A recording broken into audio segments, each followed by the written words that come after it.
the best academy. Hi everyone, welcome to Harish Academy. Daily current affairs లో భాగంగా each and every topic ని మనము detail గా discuss చేసుకుందాం. ఇవాల్టి మన first topic sustainable mountain development summit 12th edition. 12వ సస్టైనబుల్ పర్వత అభివృద్ధి శిఖరాగ్ర సమావేశం. సస్టైనబుల్ మౌంటైన్ డెవలప్మెంట్ సమ్మిట్ ఇది 12వ ఎడిషను. ఈ సమ్మిట్ ఉత్తరాఖండ్లోని డెహ్రాడూన్లో ఉన్న ఉత్తరాఖండ్ స్టేట్లోని డెహ్రాడూన్లో ఉన్న డూన్ యూనివర్సిటీ డూన్ విశ్వవిద్యాలయంలో ఇది ప్రారంభమైంది. దీన్ని ఉత్తరాఖండ్ ఫారెస్ట్ మినిస్టర్ ఈ సమ్మిట్ని సదస్సుని ప్రారంభించారు. ఇక్కడ మనకి ఈ టర్మ్ వచ్చేసి సస్టైనబుల్ మౌంటైన్ డెవలప్మెంట్ అన్నాడు. అంటే ఇది పర్వతాలు మౌంటైన్స్ని డెవలప్ చేయడం కోసము, ముఖ్యంగా ఈ మౌంటైన్స్ ఇండియన్ హిమాలయన్ రీజియన్ మీరు అబ్జర్వ్ చేస్తే భారతదేశ హిమాలయాలు ఇప్పుడు ఎక్కువ థ్రెట్స్ని ఫేస్ చేస్తూ ఉన్నాయి. ఎకలాజికల్ ఇష్యూస్ కావచ్చు, సోషల్ ఇష్యూస్, ఎన్విరాన్మెంటల్ ఛాలెంజెస్. ఇప్పుడు మనం చూస్తూ ఉన్నాం already 2024 world's hottest year so far. ఈ క్లైమేట్ చేంజ్ వాతావరణ మార్పుల నేపథ్యంలో 2024 అనేది ఇప్పటి వరకు అత్యంత ఉష్ణోగ్రత నమోదైన సంవత్సరంగా అది రికార్డుల్లోకి ఎక్కింది. ఇక ఇటీవల మనం డిస్కస్ చేసుకున్నాం ఐఐటి ఇండోర్ సర్వే ప్రకారం ఇటీవల Indian Institute of Technology Indore ఒక రీసెర్చ్ చేసింది. ఆ రీసెర్చ్ ప్రకారము హిమాలయాల్లో పుట్టే ఈ గంగోత్రి గ్లేషియర్ ఏదైతే ఉందో ఈ గంగోత్రి హిమనీపాతం గంగోత్రి గ్లేషియరు 10% స్నో మెల్ట్ని కోల్పోయిందట. 1980 నుంచి 2020 మధ్య గంగోత్రి గ్లేషియర్స్ తన మంచులో 10% మంచుని కోల్పోయింది, అంటే కరిగిపోయింది. అంటే స్నో మెల్ట్ విపరీతంగా జరుగుతూ ఉంది. ఎప్పుడైతే ఈ స్నో మెల్ట్ ఈ మంచు కరిగిపోతుందో అప్పుడు వరదలు రావడానికి, ఫ్లడ్స్ రావడానికి ఎక్కువగా ఛాన్సెస్ ఉంటాయి. ఇటీవల మనం చూసాం ఉత్తరాఖండ్ కావచ్చు, హిమాచల్ ప్రదేశ్, ఈ జమ్మూ అండ్ కాశ్మీర్లలో ఎక్కువగా ఫ్లడ్స్ వచ్చాయి. దీనికి ప్రధాన కారణము ఈ హిమాలయాస్, ముఖ్యంగా ఇండియన్ హిమాలయాస్ ఫేస్ చేస్తూ ఉన్న ఈ మార్పులు, ఎకలాజికల్ ఇష్యూస్. సో వీటన్నింటినీ కూడా పరిష్కరించాలి, ఈ క్లైమేట్ చేంజ్ని మనం నివారించాలి, దానికి తగ్గట్టు సస్టైనబుల్ సుస్థిరమైన పరిష్కారాలు కనుక్కోవాలి అని చెప్పేసి ఉత్తరాఖండ్లోని డూన్ యూనివర్సిటీ వద్ద 12వ సస్టైనబుల్ పర్వత అభివృద్ధి సమ్మిట్ని ప్రారంభించడం జరిగింది. ఇది సెప్టెంబర్ 26న మొదలయ్యి సెప్టెంబర్ 27 అంటే నిన్నటితో ముగిసింది. సో మనం ఈ కాంటెక్స్లో తెలుసుకోవాల్సింది ఈ సమ్మిట్ని ఎవరు నిర్వహిస్తూ ఉన్నారు, ఇది ఫస్ట్ టైం ఎప్పుడు నిర్వహించారు. దీన్ని ఫస్ట్ టైము 2011లో ఉత్తరాఖండ్లోని నైనిటాల్లో ఫస్ట్ టైం నిర్వహించారు, కండక్ట్ చేశారు. ఇక ఈ సమ్మిట్ని నిర్వహించేది ఒక సివిల్ సొసైటీ నెట్వర్క్, అంటే ఒక కైండ్ ఆఫ్ ఎన్జిఓ నెట్వర్క్ అని చెప్పవచ్చు. ఇంటిగ్రేటెడ్ మౌంటైన్ ఇనిషియేటివ్ అనేది దీన్ని కండక్ట్ చేస్తుంది. ఇక ఫస్ట్ టైం 2011 ఇది యాన్యువల్ సమ్మిట్, గుర్తుపెట్టుకోండి, ఇది యాన్యువల్ సమ్మిట్, ఎవ్రీ ఇయర్ జరుగుతుంది. ఇక ఈ 12th సస్టైనబుల్ మౌంటైన్ డెవలప్మెంట్ సమ్మిట్లో భాగంగా మనం తెలుసుకోవాల్సింది ఉత్తరాఖండ్ ఏమైనా హిమాలయాలను పరిరక్షించడం కోసం ఏమైనా యాక్టివిటీస్ చేపడతా ఉంది అంటే ముఖ్యంగా ఈ క్లైమేట్ చేంజ్ని ఎదుర్కోవడానికి ఉత్తరాఖండ్ హరేలా ఫెస్టివల్లో భాగంగా ఉత్తరాఖండ్ స్టేట్ గవర్నమెంట్ జనరల్గా ఉత్తరాఖండ్ హరేలా ఫెస్టివల్ అని చెప్పేసి ఒక పండుగని జరుపుకుంటుంది. ఆ హరేలా ఫెస్టివల్లో భాగంగా ప్లాంటేషన్ డ్రైవ్, మొక్కలను నాటాలి, ఈ ప్లాంట్స్ని నాటడం ద్వారా ఈ క్లైమేట్ చేంజ్ని రివర్స్ చేయవచ్చు అని చెప్పేసి ప్లాంటేషన్ డ్రైవ్ని దీని కింద కండక్ట్ చేస్తుంది. సో ఇక్కడ గుర్తుపెట్టుకోవాల్సింది మనకి కల్చర్ పాయింట్ ఆఫ్ వ్యూలో హరేలా ఫెస్టివల్ అంటే ఏ state, Uttarakhand. IIT Indore research ఏం చెప్తుంది అంటే 1980 నుంచి 2020 మధ్య ఈ గంగోత్రి గ్లేషియర్ ఇది పార్ట్ ఆఫ్ హిమాలయన్ రీజన్ 10% స్నోని కోల్పోయింది. సో ఇది మనకి చాలా important. So this is about 12th sustainable mountain development summit. Next one again ఒక initiative. Government of India prime minister Narendra Modi గారి బర్త్డే సందర్భంగా 17th సెప్టెంబర్న కొన్ని ఇనిషియేటివ్స్ లాంచ్ చేసింది, కొన్ని ప్రోగ్రామ్స్. ఒకటి సేవా పక్వాడా క్యాంపెయిన్.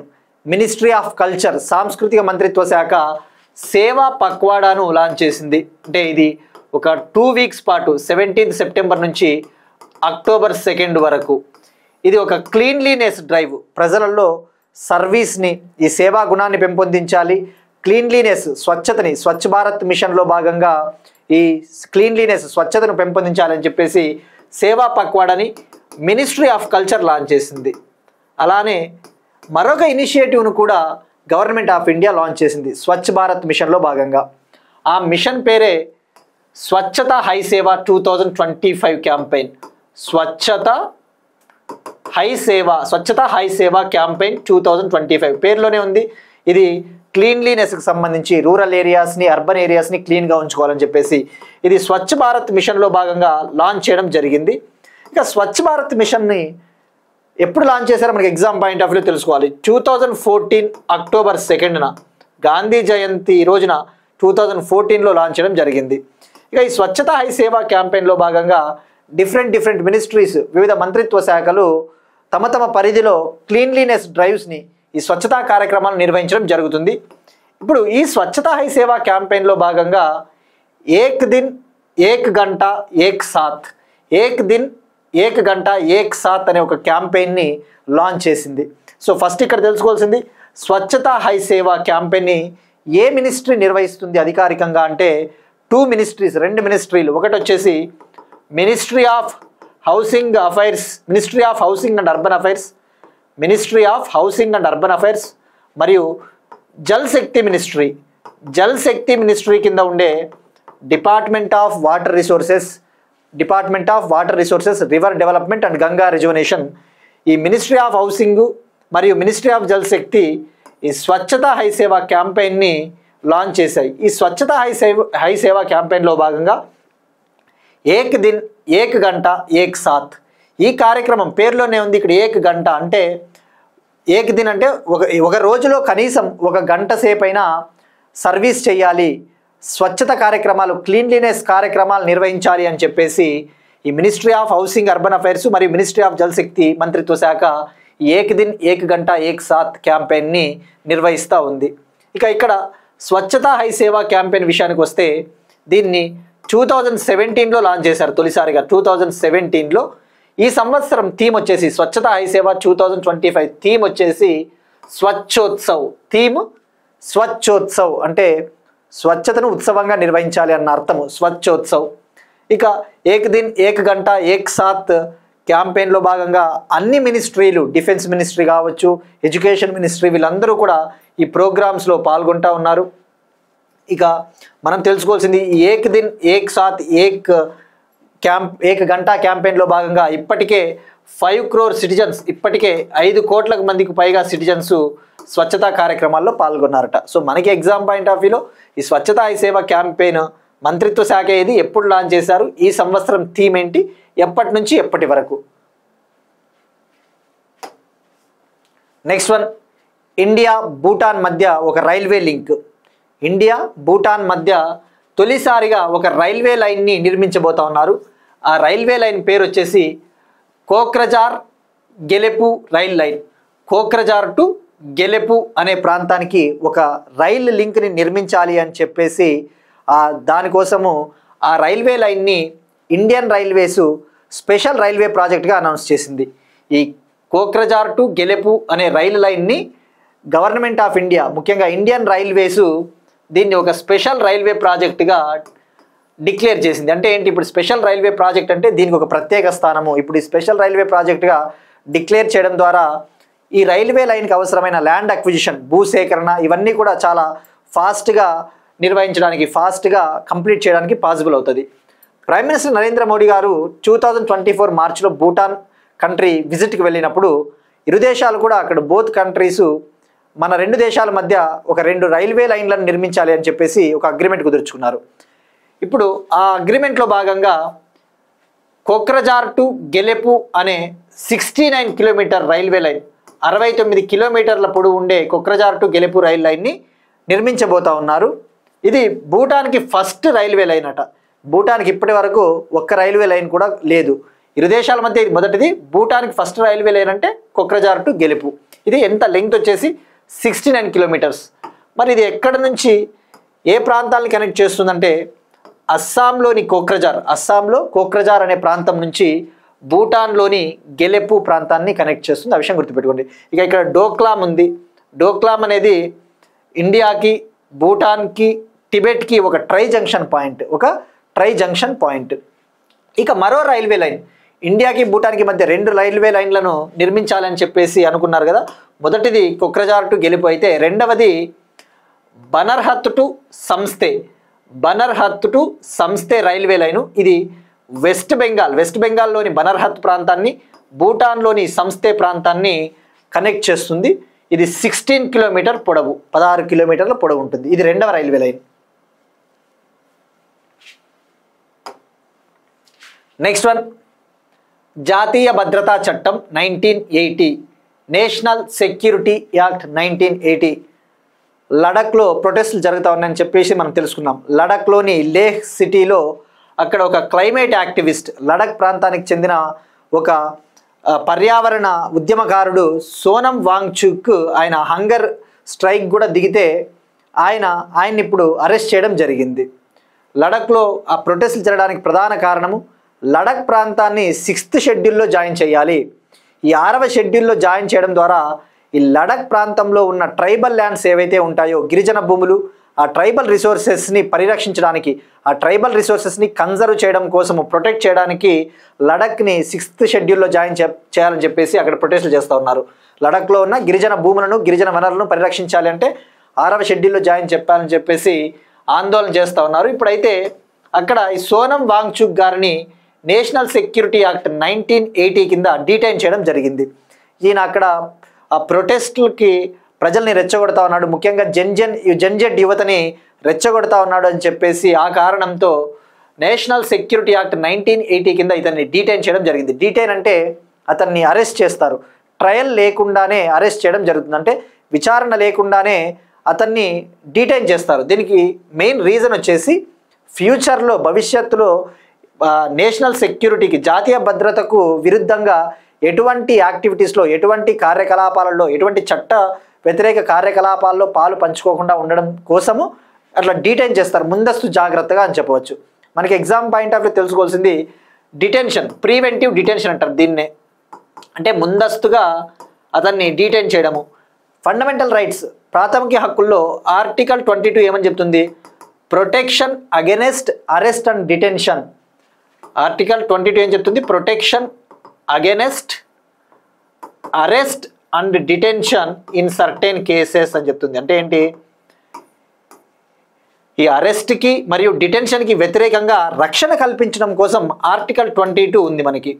సో ఈ ప్రివెంటివ్ డిటెన్షన్ అంటే మనకు తెలుసుకోవాలి ఎగ్జామ్ పాయింట్ ఆఫ్ వ్యూలో. ఈ నేషనల్ సెక్యూరిటీ యాక్ట్ ఏం చెప్తుంది అంటే, ఎవరైనా నేషనల్ సెక్యూరిటీకి వ్యతిరేకంగా ఈ కార్యకలాపాల్లో పాల్గొంటే వాళ్ళని ముందుగానే డీటైన్ చేస్తారు. దాన్నే ప్రివెంటివ్ డిటెన్షన్ అంటారు. ప్రివెంటివ్ అంటే ఏంటి? దాన్ని నివారించడం కోసం అనమాట. ఇక ఈ నేషనల్ సెక్యూరిటీ యాక్ట్ 1980 కింద ఒక పర్సన్ని మ్యాక్సిమం 12 months డీటైన్ చేయవచ్చు, గరిష్టంగా 12 నెలల పాటు అతన్ని నిర్బంధించవచ్చు. ఇప్పుడు ఈ యాక్ట్ వచ్చేసి సెంట్రల్ గవర్నమెంట్కి లేదా స్టేట్ గవర్నమెంట్కి పవర్స్ ఇస్తుంది. సెంట్రల్ గవర్నమెంట్ అయినా లేదా స్టేట్ గవర్నమెంట్ అయినా ఒక వ్యక్తి ఇటువంటి కార్యకలాపాలకు పాల్గొన్నాడని భావిస్తే అతన్ని డీటైన్ చేయవచ్చు వితౌట్ ట్రయల్, అంటే విచారణ కూడా అవసరం లేకుండానే డీటైన్ చేయవచ్చు. ఇక అలానే ఈ చట్టం కింద నేషనల్ సెక్యూరిటీ కౌన్సిల్ అనే దాన్ని ఏర్పాటు చేయవచ్చు.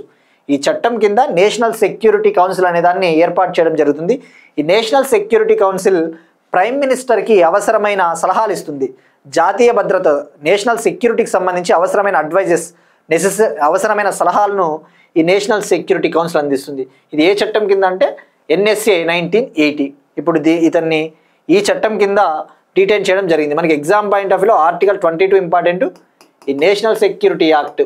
ఇక అలానే ఇటీవల union home ministry 2 days back home మంత్రిత్వ శాఖ సోనం వాంగ్చుక్ ఈయనకే చెందిన ఒక NGO students educational and cultural movement of Ladakh, students educational and cultural movement of Ladakh అనే ఇతని ఎన్జిఓ యొక్క FCRA లైసెన్స్ని క్యాన్సిల్ చేసింది. Foreign contribution regulation act 2010 home మంత్రిత్వ శాఖ ఇతని ఎన్జిఓకి FCRA లైసెన్స్ని రద్దు చేసింది. FCRA అంటే ఫారిన్ కంట్రిబ్యూషన్ రెగ్యులేషన్ యాక్ట్ 2010. ఇది భారతదేశంలో ఇండియాలో ఫారిన్ ఫండింగ్ని రెగ్యులేట్ చేస్తుంది. అంటే ఇప్పుడు ఎన్జిఓలకి వివిధ దేశాల నుంచి ఫండ్స్ వస్తూ ఉంటాయి. ఆ ఫండ్స్ని ఎన్జిఓలు మిస్యూజ్ చేస్తూ ఉంటాయన్న కారణంతో ఎఫ్సిఆర్ఏ లైసెన్స్ని క్యాన్సిల్ చేయడం జరుగుతుంది. ఈ ఎఫ్సిఆర్ఏ ఇంప్లిమెంట్ చేసేది ఈ ఎఫ్సిఆర్ఏ కింద ఎన్జిఓల రిజిస్ట్రేషను, ఎన్జిఓలు ఫారిన్ ఫండ్స్ రిసీవ్ చేసుకోనేది, వీటన్నిటిని కూడా పర్యవేక్షించేది, మానిటర్ చేసేది ministry of home affairs. Nodal ministry ఏది అంటే హోం మంత్రిత్వ శాఖ అనే విషయం గుర్తుపెట్టుకోండి. సో మనకి యాక్ట్స్ ఆ ఇయర్లు చాలా ఇంపార్టెంట్. ఎన్ఎస్సి అయితే 1980. అదే ఇటీవల నాగాల్యాండ్లో ఒక organization NSCN K, Nagaland social council of Nagaland, Khaplang ఫ్యాక్షన్ని ఊపా చట్టం కింద దాన్ని బ్యాన్ చేశారు. Unlawful activities prevention act 1967, unlawful activities చట్ట వ్యతిరేక కార్యకలాపాల నిరోధక చట్టం 1967. ఇటువంటి యాక్ట్స్ మనకు చాలా ఇంపార్టెంట్. ఎఫ్సిఆర్ఏ అయితే 2010. ఈ ఎఫ్సిఆర్ఏ అనేది 1976లోనే తీసుకొని వచ్చారు. యాక్చువల్లీ ఎమర్జెన్సీ టైంలో 1976లోనే తీసుకొని వచ్చారు. బట్ దీన్ని ఆ తర్వాత అమెండ్మెంట్ చేస్తే ఎఫ్సిఆర్ఏ 2010గా ఇప్పుడు మనకి అమల్లో ఉంది. Next one, Prayas. గోవాలో మొట్టమొదటి ఇంటిగ్రేటెడ్ న్యూరో రిహాబిలిటేషన్ సెంటర్ ప్రారంభం. India's first integrated neuro rehabilitation centre launched in Goa. India's first integrated neuro rehabilitation centre opened in Goa. దీని పేరు వచ్చేసి ప్రయాస్. మొట్టమొదటి ఇంటిగ్రేటెడ్ న్యూరో రిహాబిలిటేషన్ సెంటర్ ఇక్కడ ప్రారంభమైంది, గోవా. అంటే ఇక్కడ న్యూరో రిహాబిలిటేషన్ సెంటర్ అంటే ముఖ్యంగా ఇండియాలో చిల్డ్రన్ ఎక్కువగా న్యూరలాజికల్ ఇష్యూస్ ఫేస్ చేస్తూ ఉంటారు, మానసిక సమస్యలు. ఆ పిల్లలకి మాట్లాడడానికి సరిగా రాదు, మెంటల్ హెల్త్ ఇష్యూస్, స్పీచ్ సరిగా మాట్లాడలేరు. సో ఇటువంటి సమస్యలన్నింటినీ కూడా పరిష్కరించడం కోసము ఒక ఇంటిగ్రేటెడ్ న్యూరో రిహాబిలిటేషన్ సెంటర్ని ఫర్ ద ఫస్ట్ టైం తొలిసారిగా గోవాలో ప్రారంభించింది మినిస్ట్రీ ఆఫ్ ఆయుష్ మంత్రిత్వ శాఖ. దీని పేరు వచ్చేసి ప్రయాస్. మరి ఈ ప్రయాస్ సెంటర్లో ఏముంటాయి అంటే ఇక్కడ పిల్లలకి ఆయుర్వేద ట్రీట్మెంటు, అలానే యోగా నేర్పించడము, స్పీచ్ థెరపీ, వాళ్లకు మాట్లాడడానికి అవసరమయ్యే థెరపీ, అలానే ఆక్యుపేషనల్ థెరపీ, ఆ పిల్లలకి వ్యాయామాలు, ఎక్సర్సైజులు చేయించడము, అటువంటివన్నీ కూడా ఒకే చోట నేర్పించడం జరుగుతుంది. ఆయుర్వేద, ఫిజియోథెరపీలు ఇవన్నీ కూడా ఒకే చోట అందిస్తారు కాబట్టి దీన్ని ఇంటిగ్రేటెడ్ అంటారు. ఇంటిగ్రేటెడ్ అంటే అన్నీ కలిపి ఒక చోట అందుబాటులో ఉంచడం. ముఖ్యంగా ఫోకస్ వచ్చేసి చిల్డ్రన్ పైన ఉంటుందట. దీన్ని గోవాలోని all India institute of Ayurveda వద్ద దీన్ని ప్రారంభించారు. ఇక ఇండియాలో నేషనల్ ఆయుర్వేద డే ఇటీవలే మనం డిస్కస్ చేసుకున్నాం. 10th నేషనల్ ఆయుర్వేద డే, 10వ జాతీయ ఆయుర్వేద దినోత్సవంని మనము సెప్టెంబర్ 23rd సెలబ్రేట్ చేసుకున్నాం. 10వ జాతీయ ఆయుర్వేద దినోత్సవం. దీని పేరు గుర్తుపెట్టుకోండి, ప్రయాస్. నెక్స్ట్ వన్, భారతదేశపు మొదటి స్వదేశీ 4G stock. India's fully indigenous 4G stock. భారతదేశపు మొట్టమొదటి స్వదేశీ 4G స్టాక్. ఇక్కడ 4G అనేది కమ్యూనికేషన్ టెక్నాలజీ. ఏ విధంగా అయితే ఇప్పుడు మనం 5th generation mobile technology use చేస్తూ ఉన్నామో అలానే 4Gకి నెక్స్ట్ వర్షనే 5G. ఇది ఒక మొబైల్ కమ్యూనికేషన్. మనకి ఇప్పుడు యూస్ చేస్తూ ఉన్న ఇంటర్నెట్ సేవలు వేగంగా అందాలి అంటే మనకి 4G అలానే 5G సేవలు అవసరం. ఇప్పుడు తొలిసారిగా ప్రధానమంత్రి నరేంద్ర మోడీ గారు ఒడిషా టూర్కి వెళ్ళినప్పుడు ఒడిషాలోని జార్సుగూడ అనే ఒక ప్రాంతానికి వెళ్ళారు. అక్కడ భారతదేశపు మొట్టమొదటి స్వదేశీ 4G స్టాక్ను అలానే 1 lakh BSNL టవర్స్ని వర్చువల్గా ప్రారంభించారు. 1 lakh BSNL టవర్స్ని. అంటే ప్రైమ్ మినిస్టర్ మోడీ గారు ఇటీవల మీరు అబ్జర్వ్ చేస్తే ఎక్కువగా స్వదేశీ గురించి మాట్లాడుతూ ఉన్నారు. మన ఇండియన్ ప్రోడక్ట్సే వాడాలి అన్ని సెక్టార్లలో, డిఫెన్స్ సెక్టార్లో కావచ్చు, టెలికమ్యూనికేషన్ సెక్టార్లో, ఏ సెక్టార్లోనైనా కూడా మనం ఆత్మనిర్భరతను అంటే సెల్ఫ్ రిలయన్స్ని సాధించాలి. ఇతర దేశాలపైన ఆధారపడుకోకుండా మనమే టెక్నాలజీని డెవలప్ చేసుకోవాలన్న ఒక విజన్తో ఇప్పుడు ఇండిజినస్ 4G స్టాక్ని ప్రారంభించారు. ఈ 4G stock is nothing but ఒక పైల్ ఆఫ్ డివైజెస్, అంటే టవర్స్ని ప్రారంభించారు. అంటే ఇవన్నీ స్వదేశీ టెక్నాలజీతో నిర్మించబడిన టవర్స్. అప్రాక్సిమేట్గా చెప్పాలి అంటే 97,500కు పైగా ఇండిజినస్ BSNL టవర్స్ని ప్రారంభించారు. 97,500కు పైగా స్వదేశీ BSNL టవర్స్ని ప్రారంభించారు. మరి ఈ టవర్స్ ఏ రాష్ట్రాలలో ఏర్పాటు చేస్తూ ఉన్నారు అంటే ఒడిషా, ఆంధ్రప్రదేశ్, ఉత్తరప్రదేశ్, మహారాష్ట్ర, రాజస్థాన్, అస్సాం, గుజరాత్, బీహార్. గుర్తుపెట్టుకోండి, ఈ రాష్ట్రాలలో 97,500కు పైగా టవర్స్ని ప్రారంభించారు. ఈ టవర్స్ కోసము అయిన ఖర్చు వచ్చేసి 37,000 crore. 37,000 crore ప్రాజెక్ట్ ఇది.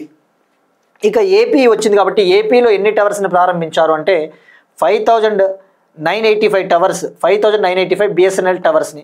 ఇక బిఎస్ఎన్ఎల్ అనేది భారత్ సంచార్ నిగమం లిమిటెడ్ కదా, ఇది పబ్లిక్ సెక్టార్ కంపెనీ, ప్రభుత్వ రంగ సంస్థ. దీన్ని బలోపేతం చేయాలి బిఎస్ఎన్ఎల్ని అన్న ఒక ఉద్దేశంతో. ఇక ఇప్పుడు ఈ విధంగా స్వదేశీయంగా ఈ 4G స్టాక్ని నిర్మించడం ద్వారా ఇండియా 5th కంట్రీ అయింది. ఇప్పటి వరకు వరల్డ్లో 4 కంట్రీస్ మాత్రమే స్వదేశీ 4G స్టాక్ టెక్నాలజీని కలిగి ఉన్నాయట. అవి Sweden, Denmark, south Korea, China. Sweden, Denmark, south Korea, China మాత్రమే ఇప్పటి వరకు ఓన్ 4G స్టాక్, సొంత 4G స్టాక్ టెక్నాలజీ ఉంది. ఇప్పుడు ఇండియా 5th కంట్రీగా జాయిన్ అయింది. India 5th country. ఈవెన్ అమెరికాకు కూడా స్వదేశీ 4G స్టాక్ టెక్నాలజీ లేదు. అమెరికా కూడా చైనా లాంటి కంట్రీల పైన 5G టెక్నాలజీ కోసం, 4G టెక్నాలజీ కోసం ఆధారపడుతూ ఉంటుంది. సో ఇది భారత్ ఇండిజినస్ 4G స్టాక్ ఎక్కడి నుంచి లాంచ్ చేస్తారన్న విషయం గుర్తుపెట్టుకోండి, Odisha. Next one, Telangana current affairs అపాయింట్మెంట్స్కి సంబంధించి. తెలంగాణ గవర్నమెంట్ డీజీపీగా, తెలంగాణ డైరెక్టర్ జనరల్ ఆఫ్ పోలీస్గా శివధర్ రెడ్డి గారిని నియమించింది. శివధర్ రెడ్డి గారు న్యూ డీజీపీ ఆఫ్ తెలంగాణ. ఈయన 1994 బ్యాచ్కి చెందిన ఐపీఎస్ ఆఫీసర్ అట. మనకి జస్ట్ అపాయింట్మెంట్స్ న్యూస్ అంటే ఈయన పేరు వచ్చేసి శివధర్ రెడ్డి. ఇక ఇటీవల ఏపీ కూడా ఆంధ్రప్రదేశ్ ప్రభుత్వము రియల్ ఎస్టేట్ రెగ్యులేటరీ అథారిటీకి సంబంధించి చైర్మన్ని నియమించింది.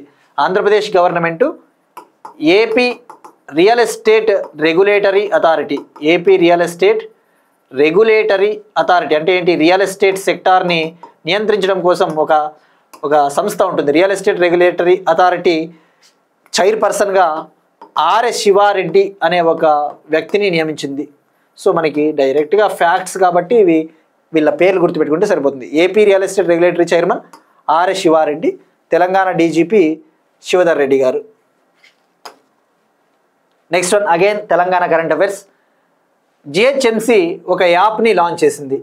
గ్రేటర్ హైదరాబాద్ మున్సిపల్ కార్పొరేషను తన పరిధిలో ఉన్న, తన జ్యూరిస్డిక్షన్లో ఉన్న అసెట్స్ ఏవైతే ఉంటాయో, ఆస్తులు అంటే షాపింగ్ కాంప్లెక్సెస్ కావచ్చు, లేదంటే మున్సిపల్ మార్కెట్స్, ఈ ల్యాండ్స్, ఈ అసెట్స్, ఈ ఆస్తులు ఏ స్థాయిలో ఉన్నాయి, ఈ ఆస్తులకు సంబంధించి రెంట్స్ని పర్ఫెక్ట్గా వీళ్ళు కడతా ఉన్నారా లేదా, వీటిని ఎప్పటికప్పుడు రియల్ టైంలో ట్రాక్ చేయడం కోసం, ఈ రియల్ టైంలో వీటిని పర్యవేక్షించడం కోసము greater Hyderabad municipal commissioner mayor, greater Hyderabad municipal corporation mayor Gadwal Vijayalakshmi గారు ఒక డిజిటల్ సిస్టమ్ని లాంచ్ చేశారు.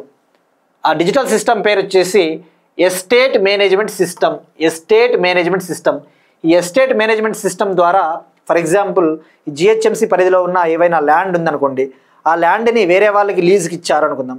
ఆ లీజుకి తీసుకున్న వాళ్ళు ఎవరైతే ఉంటారో దానికి సంబంధించిన రెంట్లను ఆన్లైన్లో పే చేయవచ్చు. So real time tracking possible అవుతుంది. సో ఇక్కడ గుర్తుపెట్టుకోవాల్సింది, దీని పేరు estate management system, GHMC app. Next one, Atal tinkering labs. NITI Aayog Jammu కాశ్మీర్కి 500 న్యూ అటల్ టింకరింగ్ ల్యాబ్స్ని అనౌన్స్ చేసింది. జమ్మూ అండ్ కాశ్మీర్కి నీతి ఆయోగ్ 500 కొత్త అటల్ టింకరింగ్ ల్యాబ్స్ని అనౌన్స్ చేసింది. ఇక్కడ మనం తెలుసుకోవాల్సింది ఫస్ట్, అటల్ టింకరింగ్ ల్యాబ్ అంటే ఏంటి? నీతి ఆయోగ్ అనేది January 1, 2015 ఏర్పాటైంది. January 1, 2015 అంటే దాదాపు ఇది ఏర్పాటై ఇప్పటికి 10 ఏళ్ళు అయింది. నీతి ఆయోగ్ అంటే ఏంటి? National institution for transforming India.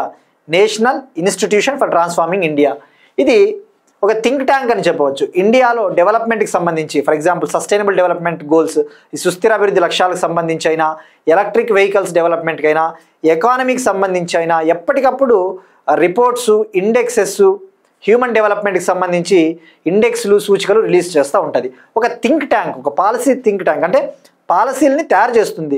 ఈ రంగం అభివృద్ధి కావాలంటే ఇది ఒక పాలసీని తయారు చేయాలి అని చెప్పేసి ఆ పాలసీని తయారు చేస్తుంది. ఇది ఒక థింక్ ట్యాంకు. గతంలో ప్లానింగ్ కమిషన్ ఉండేది ఇండియాకి, ప్రణాళికా సంఘము. ఆ ప్రణాళికా సంఘము ప్లాన్స్ని లాంచ్ చేసేది భారతదేశ అభివృద్ధి కోసము. 5 year ప్లాన్స్ పేరిట పంచవర్ష ప్రణాళికలు. అయితే ఆ ప్లానింగ్ కమిషన్ ప్లేస్లో నీతి ఆయోగ్ని గవర్నమెంట్ ఆఫ్ ఇండియా తీసుకొని వచ్చింది. ఒక రెజల్యూషన్ ద్వారా, అంటే ఒక తీర్మానం ద్వారా. గుర్తుపెట్టుకోండి, ఇది ఒక నీతి ఆయోగ్ అనేది ఒక కాన్స్టిట్యూషనల్ బాడీ కాదు, అలా అని చెప్పేసి ఒక స్టాట్యుటరీ బాడీ కూడా కాదు, చట్టబద్ధమైన సంస్థ కాదు, అలా అని చెప్పేసి రాజ్యాంగబద్ధ సంస్థ కూడా కాదు. జస్ట్ ఒక తీర్మానం ద్వారా, ఒక రెజల్యూషన్ ద్వారా ఏర్పాటైన ఒక ఎగ్జిక్యూటివ్ బాడీ. మరి నీతి ఆయోగ్ January 1, 2015 ఏర్పాటైంది.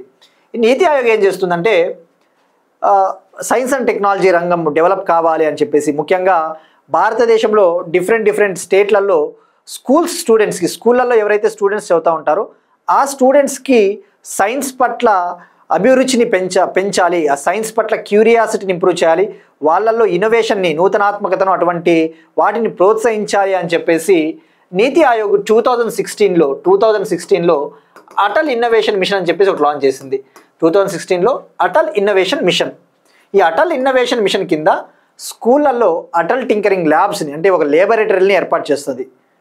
ఆ ల్యాబొరేటరీస్లో ఉపయోగించి ఈ స్కూల్ స్టూడెంట్స్కి అవసరమైన టెక్నాలజీస్, ఇప్పుడు కొత్తగా వస్తూ ఉన్న artificial intelligence, block chain, robotics, ఇటువంటి టెక్నాలజీస్ పట్ల స్టూడెంట్స్కి ఐడియాస్ని అందిస్తారు, ఐడియాస్ని ఇంప్రూవ్ చేస్తారు స్టూడెంట్స్కి. సో ఇప్పుడు నీతి ఆయోగ్ ఫ్రాంటీర్ రీజియన్ ప్రోగ్రామ్ అనే ఒక కార్యక్రమాన్ని తీసుకుని వచ్చింది. ఫ్రాంటీర్ రీజియన్ ప్రోగ్రామ్ అనే ఒక ప్రోగ్రామ్ని లాంచ్ చేసింది. ఇక్కడ ఫ్రాంటీర్ అంటే తెలుగులో చెప్పాలి అంటే సరిహద్దు అంటారు. ఫ్రాంటీర్ అంటే తెలుగులో సరిహద్దు. ఈ ఫ్రాంటీర్ రీజియన్స్ ఏవైతే ఉంటాయో, అంటే సరిహద్దు రాష్ట్రాలు, ఇప్పుడు ఇండియా బార్డర్ షేర్ చేసుకుని వేరే కంట్రీస్తో బార్డర్ చేసుకునే రాష్ట్రాలు ఉన్నాయి కదా, జమ్మూ అండ్ కాశ్మీరు, ఈ నార్త్ ఈస్టర్న్ స్టేట్స్, అటువంటివి. ఈ సరిహద్దు రాష్ట్రాలలో ఈ యొక్క సైన్స్ ఎకోసిస్టమ్ని డెవలప్ చేయాలి అని చెప్పేసి అటల్ టింకరింగ్ ల్యాబ్స్ని అనౌన్స్ చేసింది. ఈ ఫ్రాంటీర్ రీజియన్ ప్రోగ్రాంలో భాగంగా 2500 అటల్ టింకరింగ్ ల్యాబ్స్ని ఈ సరిహద్దు ప్రాంతాలకి శాంక్షన్ చేసింది. ఈ 2500 అటల్ టింకరింగ్ ల్యాబ్స్లో జమ్మూ అండ్ కాశ్మీర్కి 500 న్యూ ల్యాబ్స్ని అనౌన్స్ చేసింది. 100 crore ఇన్వెస్ట్మెంట్తో, 100 కోట్ల ఇన్వెస్ట్మెంట్తో ఈ 500 ఏర్పాటు చేయబోతోంది, 500. సో ఇక ఫ్రాంటీర్ అంటే ఫ్రాంటీర్ టెక్నాలజీస్ అని కూడా ఉంటాయి. ఫ్రాంటీర్ టెక్నాలజీస్ అంటే కొత్తగా వస్తూ ఉన్న టెక్నాలజీలు, artificial intelligence, blockchain, internet of things, ఇవన్నీ కూడా. సో ఇక్కడ గుర్తుపెట్టుకోవాల్సింది ఎవరి ఇనిషియేటివ్ అంటే నీతి ఆయోగ్. ఇక నీతి ఆయోగ్కి చైర్మన్గా ప్రైమ్ మినిస్టర్ ఉంటారు. నీతి ఆయోగ్కి చైర్పర్సన్గా ప్రధానమంత్రి ఉంటారు. వైస్ చైర్పర్సన్గా ప్రస్తుతం సుమన్ బేరీ గారు ఉన్నారు, సుమన్ బేరీ. ఇక దానికి సిఈఓగా బివిఆర్ సుబ్రహ్మణ్యం గారు ఉన్నారు, బివిఆర్ సుబ్రహ్మణ్యం గారు. ఇక అలానే జమ్మూ అండ్ కాశ్మీర్లో union science and technology minister Jitendra Singh గారు ఏటీఎల్ సార్తి, అటల్ టింకరింగ్ ల్యాబ్ సార్తి అనే ఒక ప్రోగ్రామ్ని, ఈ ఫ్రాంటీర్ రీజియన్ ప్రోగ్రామ్ని కాశ్మీర్లోనే లాంచ్ చేశారు. ఫ్రాంటీర్ రీజియన్ ప్రోగ్రామ్ని కాశ్మీర్లో లాంచ్ చేశారన్న విషయం గుర్తుపెట్టుకోండి. ఇప్పుడు ఒక క్వశ్చన్ చూద్దాం. ఇంటర్పోల్కి సంబంధించి, ఇంటర్పోల్ హెడ్ క్వార్టర్స్ ఎక్కడ? ఇటీవల ఇంటర్పోల్ ఏషియన్ కమిటీకి ఇండియా సెలెక్ట్ అయిందని చెప్పేసి తెలుసుకున్నాం. అప్పుడు ఇంటర్పోల్కి సంబంధించి డిఫరెంట్ నోటీసులు కూడా తెలుసుకున్నాం.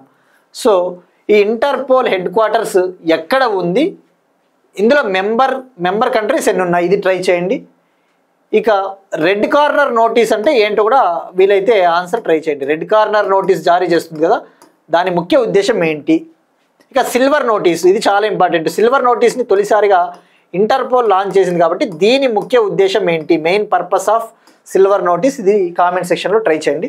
ఇక అలానే లీప్ ప్రోగ్రామ్ కూడా, ఇటీవల ఒక స్టేట్ గవర్నమెంటు యంగ్ ఎంటర్ప్రినర్స్ని, ఈ నూతనాత్మక ఆవిష్కరణలను ప్రోత్సహించడం కోసము, యువ పారిశ్రామికవేత్తలను ప్రోత్సహించడం కోసం, వాళ్ళకి ఫినాన్షియల్ అసిస్టెన్స్ అందించడం కోసం, ఆర్థిక సహాయం అందించడం కోసం లీప్ అనే ఒక ప్రోగ్రామ్ని ఒక స్టేట్ గవర్నమెంట్ లాంచ్ చేసింది. అది ఏ గవర్నమెంట్ లాంచ్ చేసింది, వీటికి ట్రై చేయండి.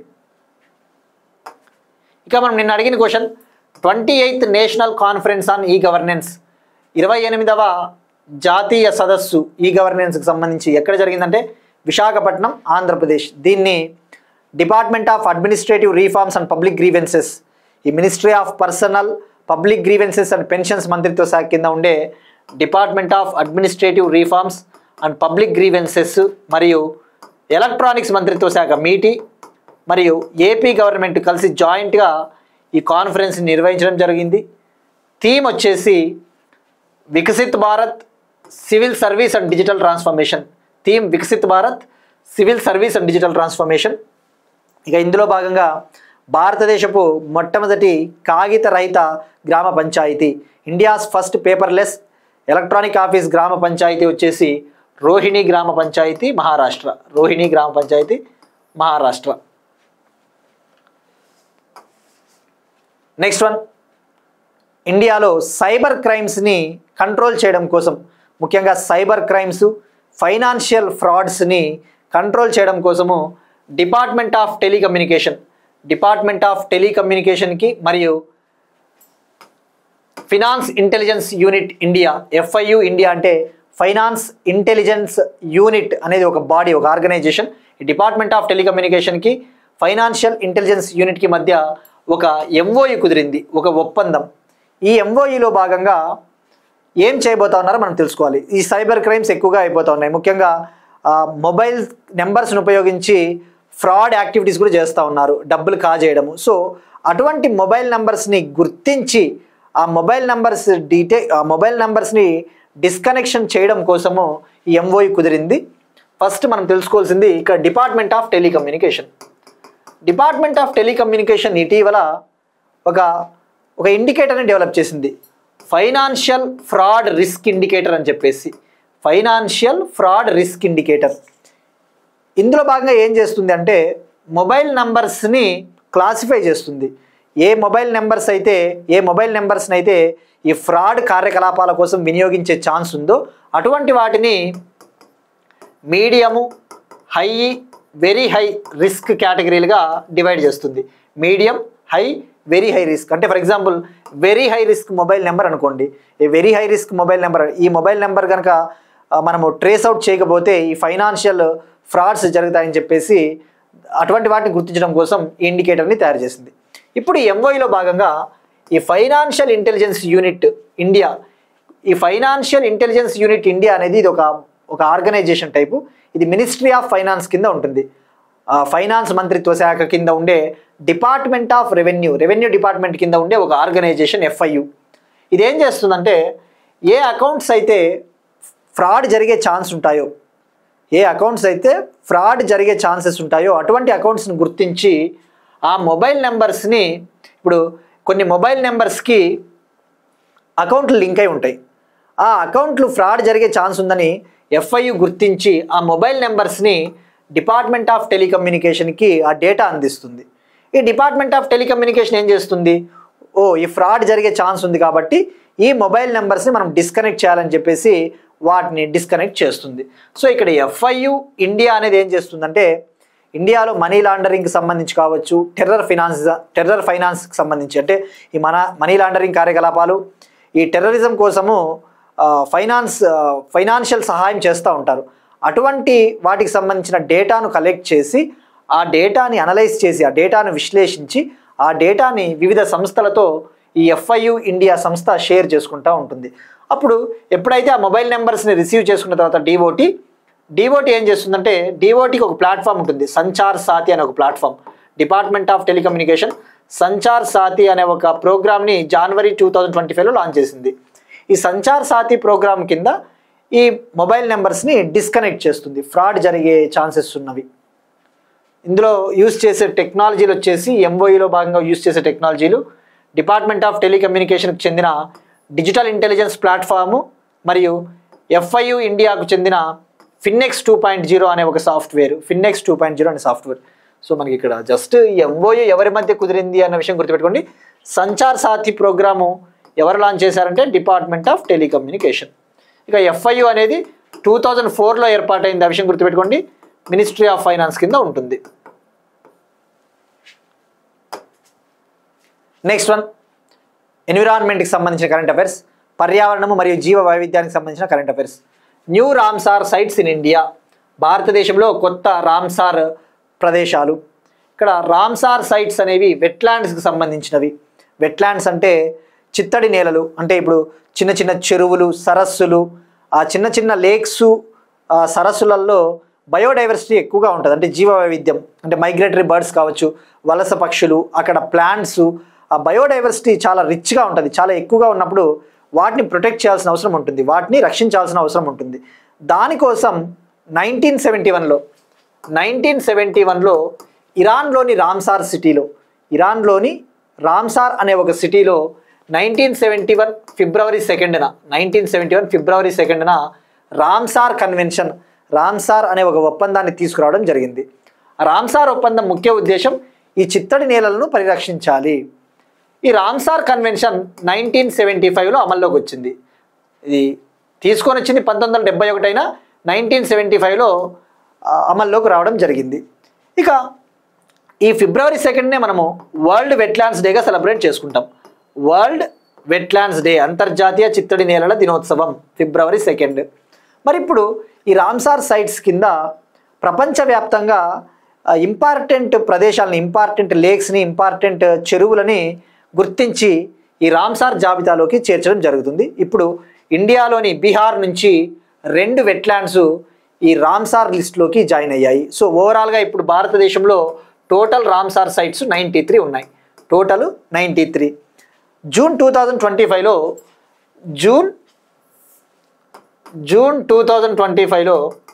రాజస్థాన్లోని 2 వెట్లాండ్స్, రాజస్థాన్లోని కిచన్ మరొకటి మేనార్ అనే ఒక మేనార్ అనే ఒక వెట్లాండ్, ఓవరాల్గా 2 వెట్లాండ్లు రాజస్థాన్ నుంచి జూన్ 2025లో జాయిన్ అయ్యాయి. అప్పుడు 91 అయి ఉన్నాయి. ఇప్పుడు 92, 93 వచ్చేసి బీహార్ నుంచి జాయిన్ అయ్యాయి. సో మనకి గత 2 కూడా ముఖ్యమే, రాజస్థాన్లోని ఆ 2 ప్రదేశాలు కూడా ముఖ్యము. ఇక ఇప్పుడు జాయిన్ అయినవి ఏవి అంటే, ఆ బీహార్లో ఏవంటే బక్సర్ డిస్టిక్లోని గోకుల్ జలాశయ్ అనే ఒక సరస్సు, బక్సర్ డిస్టిక్లోని గోకుల్ జలాశయ్ అనే ఒక సరస్సు, ఒక లేక్, వెస్ట్ చంపారణ్ డిస్టిక్లోని ఉదయ్పూర్ ఝీల్, వెస్ట్ చంపారణ్ జిల్లాలోని ఉదయ్పూర్ ఝీల్ అనే ఒక లేక్, ఒక సరస్సు, ఇవి 2 జాయిన్ అయ్యాయి. ఇక మరి ఓవరాల్గా ఎన్ని ఉన్నాయంటే ప్రపంచవ్యాప్తంగా 2544 రామ్సార్ సైట్స్ ఉన్నాయి. దీంతో కలుపుకొని, ఈ రెండింటితో కలుపుకొని వరల్డ్ వైడ్ 2544 రామ్సార్ సైట్స్ ఉన్నాయి. ఇక మరి హయ్యెస్ట్ వచ్చేసి United Kingdom highest Ramsar sites ఉన్న దేశము. యూకేలో 176 రామ్సార్ ప్రదేశాలు ఉన్నాయి. సెకండ్ ప్లేస్లో మెక్సికో ఉంది. మెక్సికోలో 144 రామ్సార్ సైట్స్ ఉన్నాయి. థర్డ్ ప్లేస్లో ఇండియా ఉంది. 93. ఇక సౌత్ ఏషియా ఖండంలో తీసుకుంటే హయ్యెస్ట్ రామ్సార్ సైట్స్ ఇండియాలోనే. ఏషియాలో అయితే ఇండియా టాప్, ఓవరాల్గా అయితే India third.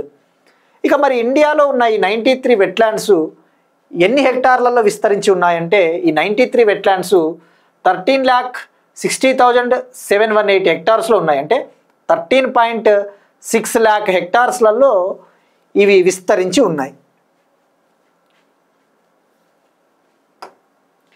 Next one again బయోడైవర్సిటీకి సంబంధించి cold desert biosphere reserve Himachal Pradesh. ఈ కోల్డ్ డిజర్ట్ బయోస్పియర్ రిజర్వ్ అనేది UNESCO world network of biosphere reserves లిస్టులో జాయిన్ అయిందట. UNESCO world network of biosphere reserves లిస్టులో జాయిన్ అయింది. ఇక్కడ మనం తెలుసుకోవాల్సింది ఫస్ట్ యునెస్కో అంటే United Nations Educational, Scientific and Cultural Organization. UNESCO world heritage sites జాబితా విడుదల చేస్తుంది. Tentative list world heritage sites జాబితా విడుదల చేస్తుంది. అలానే బయోస్పియర్ రిజర్వ్స్ జాబితా కూడా విడుదల చేస్తుంది. UNESCO world network of biosphere reserve. First ఇక్కడ ఈ బయోస్పియర్ రిజర్వ్ అంటే ఏంటో తెలుసుకోవాలి. బయోస్పియర్ రిజర్వ్ అంటే మనకి ఏ విధంగా అయితే tiger reserve, wild life sanctuary ఉన్నాయో ఈ బయోస్పియర్ రిజర్వ్ అనేది ఇది కూడా జీవ వైవిధ్యం ఎక్కువగా ఉన్న ప్రదేశాలని బయోస్పియర్ రిజర్వ్స్గా గుర్తిస్తారు. ఫర్ ఎగ్జాంపుల్ ఇండియాలో వెస్ట్ బెంగాల్లో సుందర్బన్స్ ఉన్నాయి. ఈ సుందర్బన్స్ కావచ్చు, నీలగిరి కొండల బయోస్పియర్ రిజర్వ్ కావచ్చు, ఈ మనాస్ బయోస్పియర్ రిజర్వ్. ఇక్కడ ఎక్కువగా జీవ వైవిధ్యం ఉంటుంది. అక్కడ పక్షులు కావచ్చు, జంతువులు కావచ్చు, ప్రజలు అంతా కలిసిమెలిసి జీవిస్తూ ఉంటారు, పర్యావరణానికి ఎటువంటి హాని చేయకోకుండా. సో అటువంటి వాటిని బయోస్పియర్ రిజర్వ్స్గా గుర్తిస్తారు. అందులో కూడా ఇంపార్టెంట్వి, ఇంకా చాలా ప్రాముఖ్యత ఉన్నవి UNESCO world network of biosphere రిజర్వ్స్లో యాడ్ చేస్తారు, జాయిన్ చేస్తారు. తద్వారా వీటిని ఫ్యూచర్లో మనం ఇంకా వీటిని ప్రొటెక్ట్ చేయవచ్చు, వీటిని రక్షించవచ్చు అని చెప్పేసి ఆ ముఖ్య ఉద్దేశంతో ఈ ఇనిషియేటివ్స్ని లాంచ్ చేసింది. ఈ యునెస్కో 1971లో man and biosphere programme launch చేసింది. 1971లో UNESCO man and biosphere MAB అనే ఒక ప్రోగ్రామ్ని లాంచ్ చేసింది. ఈ మ్యాబ్ ప్రోగ్రాంలో భాగంగా ఈ world network of biosphere reserves లిస్టుని విడుదల చేస్తుంది. ఇప్పుడు ఈ లిస్టులో ఇండియా నుంచి హిమాచల్ ప్రదేశ్లోని cold desert biosphere reserve add అయిందట, జాయిన్ అయింది. సో ఇప్పుడు ఇది ఓవరాల్గా 13వ సైటు ఈ గ్లోబల్ నెట్వర్క్, ఈ యునెస్కో వరల్డ్ నెట్వర్క్లో జాయిన్ అయిన 13వ ఇండియన్ ప్రదేశము, 13వ భారతదేశ బయోస్పియర్ రిజర్వ్ ప్రదేశం అని చెప్పవచ్చు. మరి ఇక్కడ తెలుసుకోవాల్సింది, ఎక్కడ అనౌన్స్ చేశారు ఈ డెసిషన్ అంటే చైనాలోని హాంగ్జూ సిటీలో సెప్టెంబర్ 22 నుంచి 26 వరకు 5th world Congress of biosphere reserves conference జరిగింది. 5th world Congress of biosphere reserves conference జరిగింది. 5వ బయోస్పియర్ రిజర్వ్ ప్రపంచ సదస్సు జరిగింది. అక్కడ ఈ నిర్ణయం తీసుకున్నారు. సో మరి ఇక్కడ హిమాచల్ ప్రదేశ్లోని కోల్డ్ డిజర్ట్ బయోస్పియర్ రిజర్వ్ మీరు ఇక్కడ అబ్జర్వ్ చేస్తే ఇలా ఉంది. ఈ బయోస్పియర్ రిజర్వ్లోనే పిన్ వ్యాలీ నేషనల్ పార్క్ ఉందట. Pin valley national park Himachal ప్రదేశే. కిబ్బర్ వైల్డ్ లైఫ్ శాంక్చురీ కూడా ఇందులోనే ఉంటుంది, ఈ కోల్డ్ డిజర్ట్ బయోస్పియర్ రిజర్వ్లో. ఇక అలానే ఇక్కడ స్నో లెపర్డ్స్ ఎక్కువగా ఉంటాయట. స్నో లెపర్డ్స్ అంటే ఏంటి, మంచు చిరుతపులి అంటారు కదా. ఇది ఇంటర్నేషనల్ బిగ్ క్యాట్ అలయన్స్లో కూడా భాగం. ఇంటర్నేషనల్ బిగ్ క్యాట్ అలయన్స్లో ఇది భాగం అనమాట. ఈ స్నో లెపర్డ్ ఐయుసిఎన్ స్థితి ఏంటి, వల్నరబుల్ అంటే ఏంటి, దుర్బలమైన స్థితిలో ఉంది. సో ఈ స్నో లెపర్డ్లు ఇక్కడ ఎక్కువగా కనబడతాయి. సో ఇది గుర్తుపెట్టుకోండి, దీని ఐయుసిఎన్ స్థితి వల్నరబుల్, అందుకే ఇది అంత కీలకం మనకి. ఇక మరి ఇక్కడ బయోస్పియర్ రిజర్వ్ గురించి మనం కొద్దిగా పాయింట్స్ తెలుసుకోవాలా. అసలు ఇది ఎలా ఉంటుంది బయోస్పియర్ రిజర్వ్ 3 టైర్ స్ట్రక్చర్ అని చెప్పవచ్చు. బయోస్పియర్ రిజర్వ్ని పరిరక్షించాలి అంటే ఇందులో 3 టైర్ స్ట్రక్చర్ ఉంటుంది. దీన్ని కోర్ ఏరియా అంటారు, దీన్ని బఫర్ జోన్, దీన్ని ట్రాన్సిషన్ జోన్ అంటారు. అంటే ఈ కోర్ ప్రాంతం అంటే ఇక్కడ యానిమల్స్, ఈ స్నో లెపర్డ్స్ ఇటువంటివి ఇక్కడ ఎక్కువగా ఉంటాయి. వీటిని మనం టచ్ చేయడానికి లేదు. ఈ కోర్ ప్రాంతంలోకి మనం ఎంటర్ అవ్వడానికి లేదు. మనం ఎంటర్ అయితే ఈ మానవులకి జంతువులకి ఘర్షణ వస్తుంది, హ్యూమన్ యానిమల్ కాన్ఫ్లిక్ట్ వస్తుంది. అందుకే ఈ కోర్ ప్రాంతంలోకి ఎవరిని అలౌ చేయరు, స్ట్రిక్ట్గా పరిరక్షించబడుతుంటుంది. ఇక బఫర్ జోన్ విషయానికి వస్తే ఈ బఫర్ జోన్లో ఏమవుతుందంటే కొద్దిగా మనుషుల్ని అలౌ చేస్తారు. అది కూడా రీసెర్చ్ ఎడ్యుకేషన్ పర్పస్ కోసము, ఏదైనా శాస్త్ర పరిశోధనల కోసము, ఈ ఎడ్యుకేషనల్ యాక్టివిటీస్ కోసం ఏదైనా పరిశోధనలు చేయాలి అంటే అప్పుడు కొద్దిగా లిమిటెడ్గా మనుషుల్ని అలౌ చేస్తారు. సో ఇక్కడ గుర్తుపెట్టుకోవాల్సింది బఫర్ జోన్ అంటే రీసెర్చ్ ఎడ్యుకేషన్ పర్పస్ కోసము, అంతేగాని ఇక్కడ ఇల్లు కట్టుకుంటామనే లేదా, ఇల్లు కట్టుకొని మేము నివసిస్తామనే లేదు ఈ బఫర్ జోన్లో. ఇక ట్రాన్సిషన్ జోన్ ఏదైతే ఉందో ఈ ట్రాన్సిషన్ జోన్లో మాత్రము హ్యూమన్స్ వాళ్ళు ఇల్లు కట్టుకోవచ్చు, అక్కడ ఉండొచ్చు అనమాట. సో ఇక్కడ గుర్తుపెట్టుకోవాల్సింది బయోస్పియర్ రిజర్వ్ అనేది 3 టైర్ స్ట్రక్చర్. ఇది ఎందుకు ఇంపార్టెంట్ అంటే మనకి ఎగ్జామ్లో బయోస్పియర్ రిజర్వ్కి డిఫరెన్స్ తెలియాలి అసలు బయోస్పియర్ రిజర్వ్కి. మరి అదే టైగర్ రిజర్వ్ అయితే 2 టైర్ స్ట్రక్చర్. టైగర్ రిజర్వ్ ఎలా ఉంటుంది, 2 tier, just core buffer. Tiger reserve అయితే కోరు బఫర్. సో ఇక్కడ గుర్తుపెట్టుకోండి biosphere reserve 3 tier structure, core buffer transition. మరి ఇండియాలో మరి టోటల్ బయోస్పియర్ రిజర్వ్స్ ఎన్ని ఉన్నాయి అది కూడా ఇంపార్టెంట్ మనకి. ఇండియాలో టోటల్ బయోస్పియర్ రిజర్వ్స్ ఇప్పటి వరకు 18 ఉన్నాయి. దీంతో కలుపుకొని ఓవరాల్గా 18 ఉన్నాయి.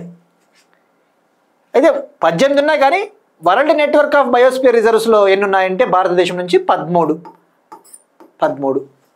ఇక మరి ఫస్ట్ బయోస్పియర్ రిజర్వ్ ఏది ఇండియాలో, ఇది కూడా ఇంపార్టెంట్ మనకి static point of view. First biosphere reserve ఇండియాలో నీలగిరి బయోస్పియర్ రిజర్వ్ ఉంది కదా, తమిళనాడు కేరళ అక్కడ వ్యాపించి ఉంటుంది. Nilgiri biosphere reserve first biosphere reserve. Next one, అపాయింట్మెంట్స్కి సంబంధించి అటార్నీ జనరల్గా ఆర్ వెంకటరమణి గారు తిరిగి నియామకమయ్యారు. R Venkataramani got reappointed as attorney general of India. ఇక అటార్నీ జనరల్ అంటే ఈయన highest law officer in the country అని చెప్పవచ్చు. భారతదేశపు అత్యున్నత న్యాయ అధికారి అటార్నీ జనరల్. ఈ అటార్నీ జనరల్ ఆర్టికల్ 76 కింద ప్రెసిడెంట్ నియమించడం జరుగుతుంది. ఆర్టికల్ 76 ఏమని చెప్తుందంటే భారతదేశపు అత్యున్నత న్యాయ అధికారిగా అటార్నీ జనరల్ ఉంటారు.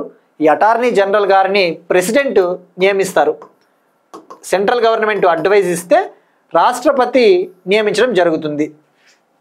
మరి ఈయన ఏం చేస్తాడు అంటే భారతదేశానికి, గవర్నమెంట్ ఆఫ్ ఇండియాకి సుప్రీంకోర్టులో కావచ్చు, హైకోర్ట్స్లో కావచ్చు ఏవైనా కేసులు ఉంటే ఇండియన్ గవర్నమెంట్కి లీగల్ అడ్వైజెస్, న్యాయ సలహాలు ఇస్తూ ఉంటారు. అంటే భారతదేశ న్యాయవాది, అంటే భారతదేశానికి సలహాలు ఇచ్చే అతను న్యాయానికి సంబంధించి. ఇక ఇప్పుడు ఇతని పదవీ కాలాన్ని 2 more years ఎక్స్టెండ్ చేశారట. మరో 2 ఏళ్ల పాటు ఎక్స్టెండ్ చేశారు. 2022లో కేకే వేణుగోపాల్ గారి ప్లేస్లో ఈయన్ని నియమించడం జరిగింది. ఇప్పుడు మరో 2 ఏళ్ళు ఈయన పదవీ కాలాన్ని ఎక్స్టెండ్ చేశారు. ఈయన 2010 నుంచి 13 వరకు లా కమిషన్ మెంబర్గా కూడా పనిచేశారు. లా కమిషన్లో మెంబర్గా కూడా పనిచేశారు. ఈయన పుదుచ్చేరి రాష్ట్రానికి చెందినవారు. పుదుచ్చేరి కేంద్రపాలిత ప్రాంతం ఉంది కదా, ఆ ప్రాంతానికి సంబంధించిన వారు. ఇక మరి టర్మ్ ఆఫ్ ఆఫీస్ కాన్స్టిట్యూషన్లో article 76 attorney general of India గురించి చెప్తుంది. మరి అతను పదవీ కాలం గురించి ఏం చెప్పలేదు. అంటే ఇన్నేళ్ళు పదవీ కాలం ఉండాలా, ఏ విధంగా అయితే వైస్ ప్రెసిడెంట్కి 5 years ఉంటుందో అట్లా ఏం మెన్షన్ చేయలేదు. టర్మ్ ఆఫ్ ఆఫీస్ ఇతని పదవీ కాలాన్ని మెన్షన్ చేయలేదు, ప్రస్తావించలేదు రాజ్యాంగంలో. అందుకే ఎక్స్టెండ్ చేస్తూ ఉంటారు ఇట్లా. ఇక మరి ఎవరిని నియమిస్తారు అటార్నీ జనరల్గా అంటే ఎవరైతే సుప్రీంకోర్టు జడ్జి అవ్వడానికి అర్హతలు ఎవరికైతే ఉంటాయో, who is appointed to be qualified as a judge of supreme court, supreme court జడ్జిగా నియమింపబడడానికి అవసరమైన క్వాలిఫికేషన్స్, అర్హతలు ఉంటాయో అటువంటి వ్యక్తిని ప్రెసిడెంట్ అటార్నీ జనరల్గా నియమిస్తారు. అంటే ఈయన ఏంటి, దీన్ని బట్టి అర్థం చేసుకోవచ్చు ఈయన సీనియర్ సుప్రీంకోర్టు జడ్జ్ అని కూడా అర్థమవుతుంది మనకి.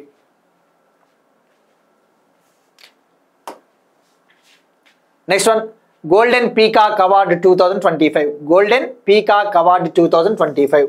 ఈ గోల్డెన్ పీకాక్ అవార్డు 2025 అవార్డుని ఇన్స్టిట్యూట్ ఆఫ్ డైరెక్టర్స్, ఇండియాకు చెందిన ఇన్స్టిట్యూట్ ఆఫ్ డైరెక్టర్స్ అనే ఒక సంస్థ ఇవ్వడం జరుగుతుంది. ఈ 2025 ఇయర్కి గాను, 2025 సంవత్సరానికి గాను కార్పొరేట్ గవర్నెన్స్ విభాగంలో, అంటే ఈ కార్పొరేట్ పరిపాలనా విభాగంలో అత్యుత్తమ ప్రతిభ కనబరిచిన, ఎక్సలెంట్ పర్ఫార్మెన్స్ ఇచ్చిన హెరిటేజ్ ఫుడ్స్కి ఈ అవార్డు లభించింది. ఇది ఒక యాన్యువల్ అవార్డు అని చెప్పవచ్చు. అంటే ఎవ్రీ ఇయర్ ఇచ్చే అవార్డు ఇది. దీన్ని ఎవరిస్తారు? Institute of directors. అది కూడా కార్పొరేట్ గవర్నెన్స్ విభాగంలో ఈ అవార్డుని ఇవ్వడం జరుగుతుంది. ఈ గోల్డెన్ పీకాక్ అవార్డుని ఎప్పుడు ప్రజెంట్ చేయబోతా ఉన్నారు అంటే 4th November 2025న లండన్లో ఇన్స్టిట్యూట్ ఆఫ్ డైరెక్టర్స్కి చెందిన India's 2025 annual London global convention జరగబోతుందట. అక్కడ ఒక సదస్సు జరగబోతా ఉంది లండన్లో 4th November 2025. అక్కడ ఈ అవార్డుని హెరిటేజ్ ఫుడ్స్కి ఇవ్వడం జరుగుతుందట. సో ఇక్కడ గుర్తుపెట్టుకోవాల్సింది ఎవరిస్తారు? Institute of directors. Next one, national geo science awards 2024. National geo science awards 2024 ఇయర్కు గాను మైన్స్ సెక్టార్లో, భారతదేశంలో మినరల్ సెక్టార్, ఖనిజ రంగంలో ఎవరైతే ఖనిజ రంగానికి సంబంధించి ఎక్స్ప్లోరేషన్, ఆ ఖనిజ రంగ అన్వేషణలో, ఖనిజ రంగ అభివృద్ధి కోసం ఎవరైతే కృషి చేసి ఉంటారో అటువంటి సైంటిస్టులకి నేషనల్ జియో సైన్స్ అవార్డ్స్ని మినిస్ట్రీ ఆఫ్ మైన్స్, గనుల మంత్రిత్వ శాఖ ఎవ్రీ ఇయర్ ఇవ్వడం జరుగుతుంది. ఈ అవార్డ్స్ని 2024 ఇయర్కు గాను రాష్ట్రపతి భవన్లో కేంద్ర గనుల శాఖ మంత్రి కిషన్ రెడ్డి గారి ఆధ్వర్యంలో ప్రెసిడెంట్ ద్రౌపది ముర్ము గారు అందజేశారు. ఈ సంవత్సరం 2024 ఇయర్కు గాను 3 కేటగిరీలలో 20 జియో సైంటిస్టులకి, 20 మంది జియో శాస్త్రవేత్తలకి ఈ అవార్డ్స్ ఇవ్వడం జరిగింది. ఈ 20 మంది జియో శాస్త్రవేత్తలకి 12 అవార్డ్స్ని ఇవ్వడం జరిగింది 3 కేటగిరీల్లో. మరి ఆ కేటగిరీలు ఏవి అంటే, ఒక కేటగిరీ వచ్చేసి Jio science award for life time achievement, Jio science award for life time achievement ఒక కేటగిరీ. మరొకటి national young Jio scientist award, మరో 10 అవార్డులు వచ్చేసి నేషనల్ జియో సైన్స్ అవార్డ్స్, మరో 10 వచ్చేసి నేషనల్ జియో సైన్స్ అవార్డ్స్. ఇక మనకి వాళ్ళ పేర్లు just national geo science award for life time achievement తీసుకుంటే, ప్రొఫెసర్ శ్యామ్ సుందర్ రాయ్ అనే ఒక సీనియర్ సైంటిస్ట్కి దక్కింది, ప్రొఫెసర్ శ్యామ్ సుందర్ రాయ్. ఇక national young Jio scientist award అయితే శ్రీ సుశోభన్ నియోగి గారికి ఈయన సీనియర్ జియాలజిస్ట్కి ఈ అవార్డు లభించింది. ఇక normal national geo science awards ఈ 10 అవార్డులలో భాగంగా 4 తెలుగువారు సెలెక్ట్ అయ్యారు. 4 తెలుగు వారికి అవార్డు లభించింది. ఆ 4 తెలుగువారి పేర్లు ఒకసారి జస్ట్ తెలుసుకుంటే సరిపోతుంది. సంగంరెడ్డి శ్యామకుమార్, సామల సాయి కుమార్, మేకల రామ్మోహన్, వెంకట సుబ్రహ్మణ్య శ్రీనివాస శర్మ. సో వీళ్ళ ఈ 2 పేర్లు గుర్తుపెట్టుకుంటే సరిపోతుంది. నెక్స్ట్ వన్ స్పోర్ట్స్కి సంబంధించి వరల్డ్ పారా ఆర్చరీ ఛాంపియన్షిప్ 2025, ప్రపంచ పారా ఆర్చరీ ఛాంపియన్షిప్ 2025 సౌత్ కొరియాలోని గ్వాంగ్జూలో జరుగుతూ ఉంది. సౌత్ కొరియాలోని గ్వాంగ్జూ సిటీలో సెప్టెంబర్ 22 నుంచి 28 వరకు అంటే ఇవాల్టితో ముగిసిందంటూ అర్థం. ఇక ఈ వరల్డ్ పారా ఆర్చరీ ఛాంపియన్షిప్లో భాగంగా ఫర్ ద ఫస్ట్ టైం తొలిసారిగా ఒక ఆర్మ్స్ లేని ఒక మహిళా ఆర్చరు, అంటే జనరల్గా పారా అథ్లెట్స్ అంటే దివ్యాంగులు. ఇక్కడ శీతల్ దేవి అనే ఒక పారా ఆర్చరీ అథ్లెట్, ఈ అమ్మాయికి 2 చేతులు కూడా లేవట. అయితే ఈమె ఈ ధనుస్సు కాంపిటీషన్లో ఎలా పాల్గొనిందంటే ఈ ఆర్చరీ కాంపిటీషన్లో ఈమె లెగ్స్ని ఈమె చిన్నని ఉపయోగించి ఈ కాంపిటీషన్లో పాల్గొనింది. ఉమెన్స్ కాంపౌండ్ ఇండివిజువల్ సెక్షన్లో మహిళల కాంపౌండ్ వ్యక్తిగత విభాగంలో ఈమె గోల్డ్ మెడల్ని సాధించింది. తొలిసారిగా ఒక ఆర్మ్లెస్ ఉమెన్ గోల్డ్ మెడల్ని సాధించడము ఇదే ఫస్ట్ టైం అట. అంటే ఒక 2 చేతులు కూడా లేని ఒక పారా ఆర్చరు గోల్డ్ మెడల్ సాధించడం ఇదే తొలిసారి. సో ఈమెకి ఇది కూడా ఫస్ట్ గోల్డ్ మెడల్ అట. వరల్డ్ ఛాంపియన్షిప్లో శీతల్ దేవికి ఫస్ట్ గోల్డ్ మెడల్. సో ఇక్కడ గుర్తుపెట్టుకోవాల్సింది ఇది ఎక్కడ జరిగింది ఈవెంట్, ఈమె ఏ రంగానికి సంబంధించిందంటే శీతల్ దేవి పారా ఆర్చరీ విభాగం. ఇవి ఇవాల్టి కరెంట్ అఫైర్స్. మనం ఒకసారి క్విక్గా రీక్యాప్ చూద్దాం. 12th sustainable mountain development summit Doon university Dehradun Uttarakhand. Ek Din Ek Ghanta Ek Saath campaign, Swachhata Hi Seva 2025 campaign, theme Swachhotsav. Kokrajhar Gelephu rail line India భూటాన్ల మధ్య మొదటి railway line. National security act 1980. Prayas భారతదేశపు మొట్టమొదటి ఇంటిగ్రేటెడ్ న్యూరో రిహాబిలిటేషన్ సెంటర్ గోవాలో ప్రారంభం. భారతదేశపు మొదటి స్వదేశీ 4G stock prime minister Modi గారు ఒడిశాలో లాంచ్ చేశారు. డీజీపీ ఆఫ్ తెలంగాణ శివధర్ రెడ్డి గారు ఎస్టేట్ మేనేజ్మెంట్ సిస్టమ్ డిజిటల్ ప్లాట్ఫామ్ను లాంచ్ చేసిన greater Hyderabad municipal corporation. Jammu and కాశ్మీర్కు 500 అటల్ టింకరింగ్ ల్యాబ్స్ను అనౌన్స్ చేసిన NITI Aayog frontier region programme.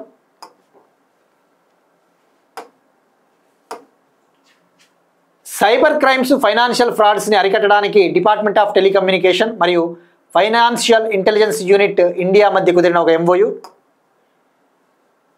భారతదేశంలో మరో 2 కొత్త రామ్సార్ సైట్స్ బీహార్ నుంచి. ఓవరాల్గా ఇండియాలో 93 Ramsar sites. Cold desert biosphere reserve Himachal Pradesh UNESCO world network of biosphere రిజర్వ్స్లో జాయిన్ అయిన 13వ భారత బయోస్పియర్ రిజర్వ్. అటార్నీ జనరల్గా ఆర్ వెంకటరమణి తిరిగి నియామకం. Golden peacock award 2025 heritage foods. National geo science awards 2024. World para archery championship 2025లో శీతల్ దేవికి gold medal. That's it. These are today's current affairs. We'll meet you again tomorrow. And thank you everyone.